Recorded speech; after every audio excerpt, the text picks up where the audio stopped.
So our next speaker is Rabbi Dr. Eugene Korn. He is the former academic director of the Center for Jewish-Christian Understanding in Israel.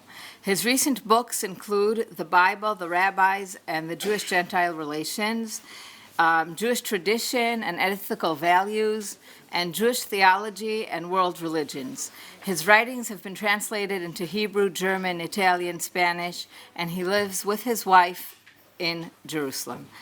He will speak today about Jonathan Sacks on the Jewish Controversial Mission. Thank you very much. It's just a brief correction to the bio. The award-winning Jewish Theology and World Religions was actually co-edited with my colleague, Professor Alon Goshen-Goldstein. I'd like to thank Bar Ilan and the organizer of this conference, first of all, for inviting me, but more importantly, the conference ensures that not only the memory of Rav Sacks, but thinking of Rav Sacks will be a blessing to both the Jewish people and to the world. In the short time that's allotted, I'd like to outline Jonathan Sacks's understanding of the covenantal purpose of the Jewish people, particularly set against the background of dominant contemporary Orthodox thinking, and comment briefly on where Sacks stands in the tradition of political philosophy. Finally, I'd like to reflect on how Sacks's understanding of the Jewish covenantal ideals relates to Zionism and Israel today. Most of the material I present is culled from Sacks's books, Future Tense, To Heal a Fractured World, Morality, and his address, A Judaism Engaged with the World, when he retired from being the chief rabbi of the United Hebrew Congregations of the British Commonwealth in 2013. It's not my intention to do what most philosophers do today, and that is to problematize and complexify. I mean, it's kind of a sadistic aspiration, but that's what they like to do. My intention is to explicate what Sacks says, and because I'll try to keep to the time limit. We're going to fly at 50,000 feet, so there's a lot of nuance and a lot of detail and a lot of complexity that I'm not going to be able to say, but I invite you to talk to me about the complexity and the nuance that I can't make explicit during the presentation. So there are two narratives that dominate contemporary Jewish self-understanding. The first is what I would call the Esav Soner Yaakov Weltanschauung, and it goes something like this. The world hates us. Gentiles hated us in the past, they hate us today, and they will hate us in the future. Non-Jews are programmed, perhaps genetically, perhaps spiritually, to be anti-Semites. And this reality is a halakha, an ontological truth fixed into the nature of the universe, as unchangeable as Newton's law of gravity. And Jews are forever in peril, surrounded by stronger enemies.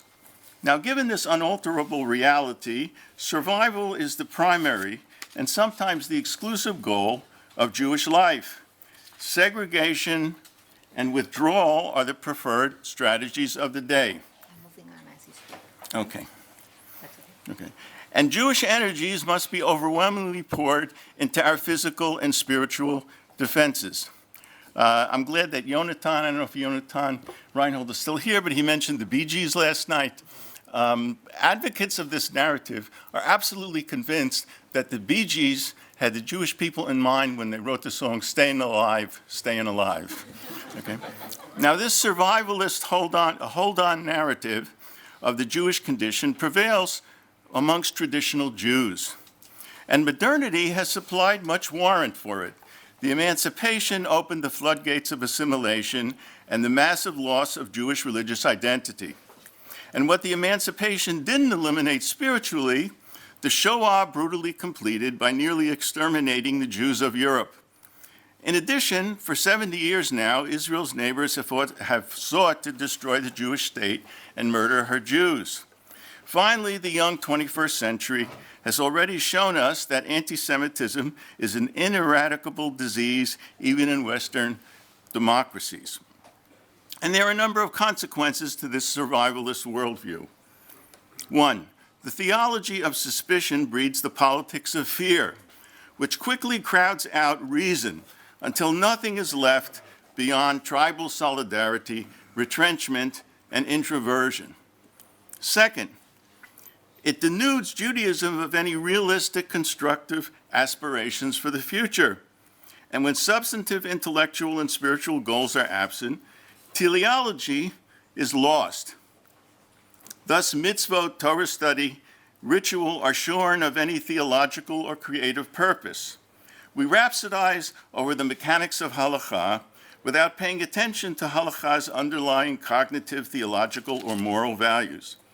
Religious life turns fideistic rather than rational and purposive. 3, this narrative nurtures a longing for a mythical, idyllic past, and hence is inordinately resistant to change. Rav Joseph Soloveitchik described this syndrome well when he labeled it, quote, a festung, barricaded against the indifference of nature and the fluctuations of life. And finally, because substantive goals of Jewish living are ignored, the centrality of the Jewish people that's found in the Torah and in rabbinic literature is often explained by recourse to believing that Jews are innately superior to non-Jews, indeed a separate species of humanity. Now, Jonathan Sacks swam upstream against the Orthodox community by rejecting this fear-based narrative and its characteristics for tactical, intellectual, and spiritual reasons. Nearly all of his writings on the Jewish people and Judaism are suffused with an opposing narrative, one he believed was more faithful to the Torah's vision of the Jewish people and its covenant with God, one more authentically Jewish and spiritually ennobling. Sacks believed that withdrawal from the world was tactically misguided. Quote, segregation is dangerous. When you have little to do with the world, you fail to understand it, and you leave yourself defenseless against this, he tells us in Judaism Engaged with the World. It is also theologically absurd. Why would the creator of heaven, earth, and all humanity be so inordinately concerned with the Jewish people if they do not relate at all to larger creation or to humanity or to broader human culture? Can the God of all creation go ethnic? The God of the entire universe cannot be a local tribal God. Most profoundly, however, Sacks saw withdrawal from the world as a betrayal of the Torah's covenant between God and the Jewish people, and Judaism's understanding of the role of the Jewish people in sacred history. He reminded us that the Jewish people as, quote, a people that dwells apart, not reckoned among the nations, is not a blessing, but a curse uttered by one of Israel's foremost enemies. The Torah's vision is more correctly found in Bereshit, in Genesis, at the very birth of the Jewish people. Quote, be a blessing. Through you, all the families of the earth will be blessed. Now, this requires relationship with the world and an effort to influence humanity. So important is this Jewish covenantal purpose that the Torah repeats it 5 times throughout Sefer Bereshit, and reformulated it as a challenge to become a kingdom of priests at the moment of revelation at Sinai. For if all Israel are priests, it can only be the nations of the world that they are called upon to bless. And of course, this covenantal destiny runs through so much of our prophetic literature, where Israel is called to be a light to the nations. Thus, Sacks agreed with the Netziv. Jews were created for the world, not the world for Jews. As Sacks insists in future tense, quote, Jews need the world and the world needs Jews. This personal belief is one of the reasons he so much appreciated the Lubavitcher Rebbe, because the Rebbe also firmly believed this and taught this. Now, this goal-oriented striving for redemption is the pristine original biblical Jewish theological sacred narrative. And despite our often dark history, Sachs taught that Jews must reclaim this authentic orientation from our religious lives and theology. We are called upon to be agents of blessings to the nations over the course of history. God's love of Israel, God's focus on Israel, derives from this overarching covenantal purpose. We are asked to be God's primary conduits of blessing to all God's human creatures. And Sachs is clear about the nature of this blessing that we are bidden to effect. It is constituted in the knowledge of a caring God who transcends nature, and in the ideal society where human life flourishes because persons are committed to live according to the covenantal values of tzedek as justice, mishpat as the rule of law, rachamim and chesed as empathy and compassion, and arevut as collective social responsibility. Jewish participation in this divine project is the most profound meaning of being Mekadesh Shem Shemayim. In, I believe it's To Heal the World, he talks about this covenantal purpose, and the subtitle of this section is called Kiddush Hashem. So Kiddush Hashem is primarily not about dying for God, but living for God by bringing God and divine values to earth, which was the foremost achievement of the biblical Avraham.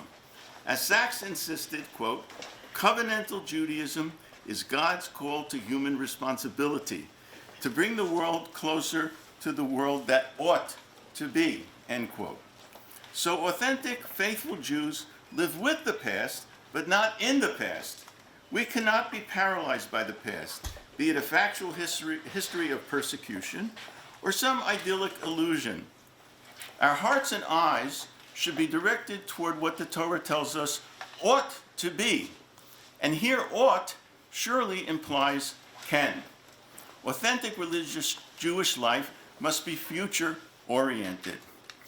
Now, the universality of these covenantal ideals explains what Sachs means when he makes the startling claim, quote, Judaism was never meant for Jews alone, end quote. Our covenantal role is unique, but Judaism's covenantal values are intended for all created B'Tselem Elokim.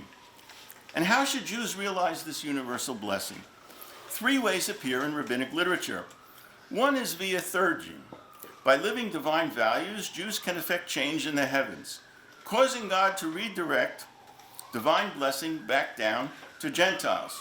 I find no hint of this Kabbalistic theurgic theory in Sachs.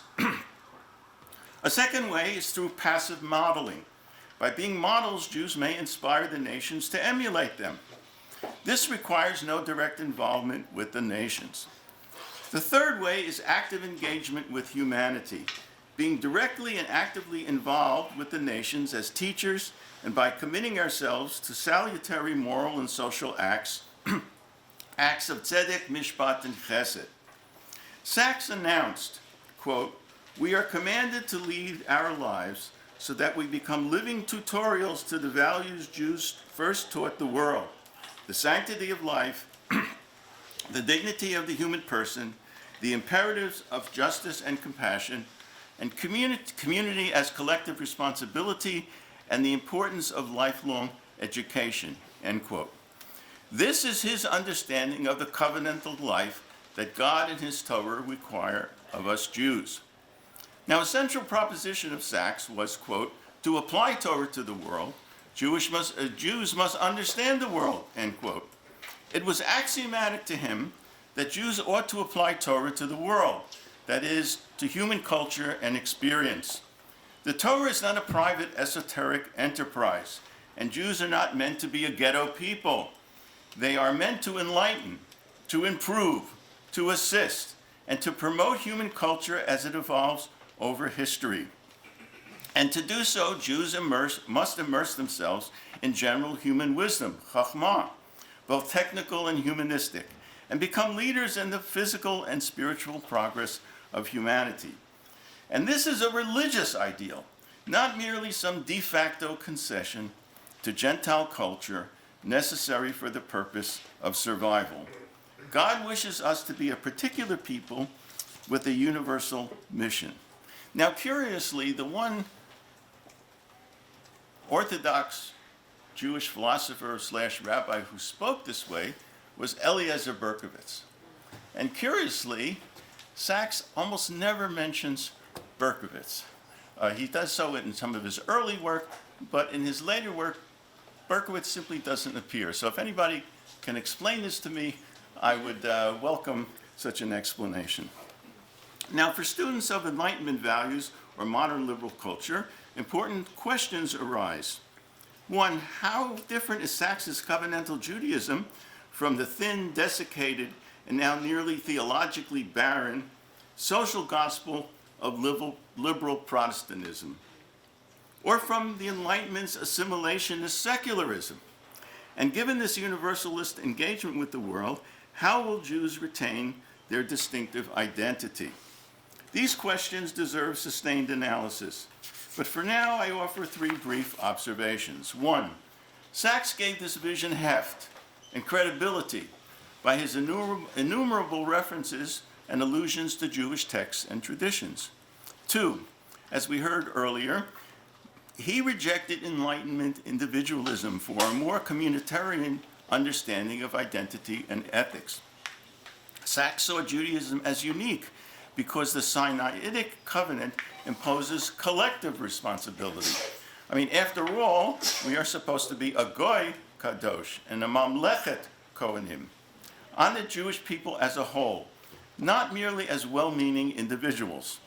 And thirdly, Sachs emphasized that our commitment to tzedek, mishpat, and chesed is given theological urgency by the practical effectiveness through the expression of divine imperatives, mitzvot.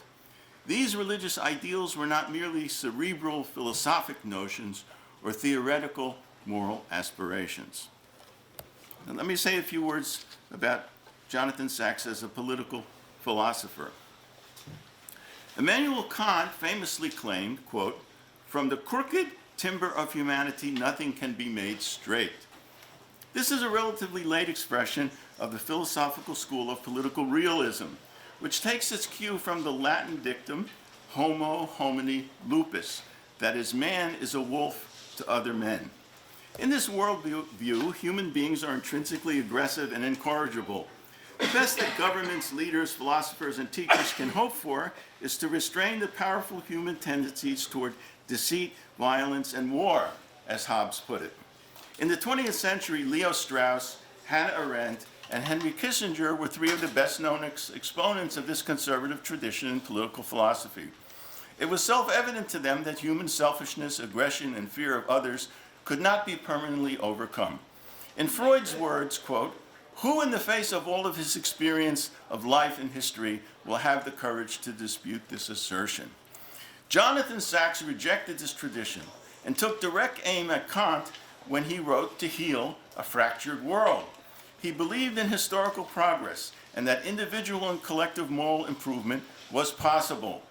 He was convinced that the fundamental theological imperative of the Jewish people is to be leaders, teachers, and agents who bring about this moral and social progress over history.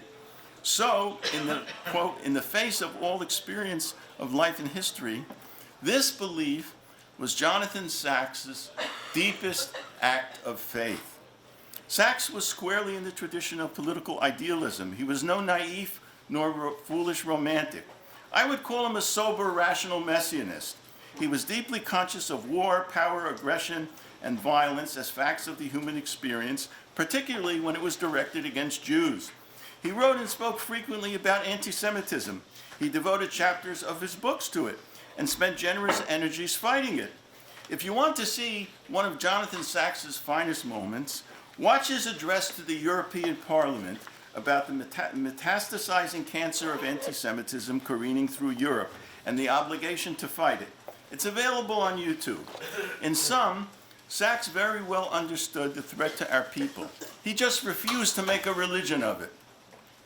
He deeply believed that individuals and societies could be educated, could be reformed and civilized, and that the Jewish people must be leaders in this moral evolution. As a rationalist, he rarely referred to Kabbalah or mysticism, yet he cited the Lurianic doctrine of Shvirat HaKelim because it laid the theological and metaphysical basis for his belief in Tikkun Olam, which he took seriously, unlike so many of his Orthodox rabbinic colleagues. I would place him in the tradition of Maimonides. Like Rambam, he believed that human beings and human society could be redeemed and approach the messianic ideal, not through some miraculous divine intervention in nature, nor via an apocalyptic rupture or rapture, but gradually, as the product of a long, slow slog, driven by education, character formation, and human cooperation. The Jewish people functioning as leaders of this evolution is the real meaning of V'nivrachu b'cha kol mishpachot ha'adamah. Now, just some reflections on Jonathan Sacks and Israel today. And with this, I'll conclude. The two competing narratives described above relate dramatically to Zionism and to life in Israel. Today, there's a rancorous debate in Israeli culture and politics regarding the nature of Jewish statehood. What is the meaning of the Zionist project? And to what do we Israeli Jews aspire? It is noteworthy that Jabotinsky wrote an essay entitled Homo Homini Lupus. For him and his disciples, including Ben-Zion Netanyahu, the Jewish original sin was not recognizing that the Gentile wolves are always at the door about to devour us. Hence, Jabotinsky's state is all about survival and building powerful defenses to protect us from a rapacious world. Nothing else matters. As Micha Goodman recently told us, Jabotinsky was against all attempts to add additional values to Zionism. For him, the state did not constitute the basis for realizing any higher purpose. On the contrary, the Jewish state as an enduring entity is the end in itself. And not for naught was his name Zev. In contrast, Herzl, at least in Alten Neuland, envisioned the Jewish state as a kind of Vienna on the Mediterranean, reflecting Enlightenment values of knowledge, freedom, and prosperity, a utopia. And his disciples, like Katznelson, and that even the founders of Hebrew University had a similar dream, to build a country where Jews would live nobly and moral as a spiritual people who would be a beacon to the world. Whether formally religious or not, those founders were smitten with the ideals of Isaiah and Micha. That is Micha, the Navi Micha, not Micha Goodman.